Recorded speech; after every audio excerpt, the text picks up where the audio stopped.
પવિત્ર શ્રાવણ માસ ચાલી રહ્યો છે, જેમાં યુવાધન મહેનત સાથે ધાર્મિક ક્રિયાઓ કરતા હોય છે, તેમજ ભગવાનની ભક્તિમાં વ્યસ્ત હોય છે. વધુ પડતા કામના બોજના લીધે થાક, સાંધાના દુખાવા, મસલ્સના દુખાવા, હાડકાના દુખાવા, અનેક પ્રકારની તકલીફો ઊભી થતી હોય છે. આવા સમયે પૂરા શ્રાવણ માસ દરમિયાન હિન્દુ સેના આરોગ્ય વિભાગ દ્વારા સૈનિકો માટે નિઃશુલ્ક નિદાન કરી આપવાનું જામનગરના જાણીતા ડોક્ટર ધાત્રી જોશી દ્વારા કરાયું છે. પૂનમના દિવસથી શરૂ કરી શ્રાવણ માસના છેલ્લા દિવસ સુધી સૈનિકોને થતી તકલીફો કે બીમારીને લગતા નિદાન ફિઝિયોથેરાપિસ્ટ દ્વારા કરી અપાશે.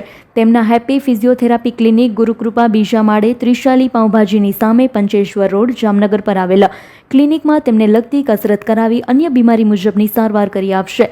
હિન્દુ સેના દ્વારા ડોક્ટરનું સન્માન કરવાનો સંકલ્પ સાથે ડોક્ટર ધાત્રી જોશીનું સન્માન કરી આરોગ્ય વિભાગ જામનગર શહેરના પ્રમુખ તરીકે તેમની નિમણૂક કરી હિન્દુ સેનાએ પોતાનું કાર્યને આગળ વધારતા હિન્દુત્વ તરફ તેમજ સનાતની લોકોને મદદરૂપ થવા સંગઠનને આગળ વધારવા માટે એક સંકલ્પ સાથે કાર્ય પૂર્ણ કર્યું છે. આ સમયે હિન્દુ સેનાના મહિલા વિભાગના જામનગર શહેરના પ્રભારી કાજલબેન પંડ્યાની ટીમ દ્વારા ડોક્ટર ધાત્રી જોશીના આરોગ્ય વિભાગના પ્રમુખની નિયુક્તિ સાથે સન્માનિત કર્યા હતા. શ્રીરામ, હું ડોક્ટર ધાત્રી જોશી, હું ફિઝિયોથેરાપિસ્ટ છું. મને આજરોજ હિન્દુ સેના દ્વારા મારું સન્માન કરવામાં આવ્યું છે અને એક હોદ્દો સોંપવામાં આવ્યો છે, જે રાષ્ટ્રીય હિન્દુ સેના દ્વારા આરોગ્ય વિભાગ અધ્યક્ષનો હોદ્દો છે, જેને હું નિષ્ઠાપૂર્વક નિભાવવાની છું. અને શ્રાવણ માસ દરમિયાન હિન્દુ સેનાના કોઈ પણ સૈનિકો છે, એના સભ્યો છે, જો એનું કાર્ડ લઈને આવશે તો હું ફ્રી ઓફ કોસ્ટ ચેકઅપ કરવામાં હું સક્ષમ છું. ઠીક છે.